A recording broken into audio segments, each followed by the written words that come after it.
In this video, I'm gonna show you how to connect Visual Studio to your Google Chrome, considering that you want to see these live reviews in Google Chrome.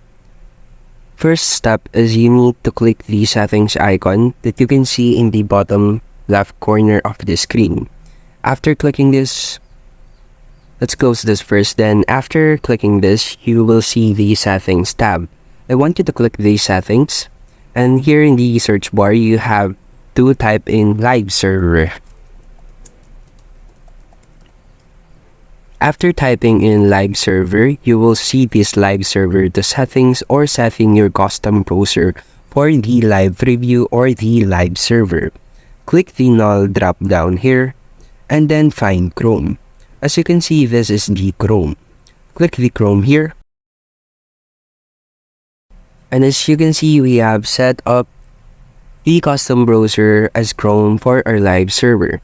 Now let's test that in. Close the settings and then click the Go Live. This will redirect us to our Chrome browser. And that's it. That's how you can connect Visual Studio to our Google Chrome. And thank you for listening.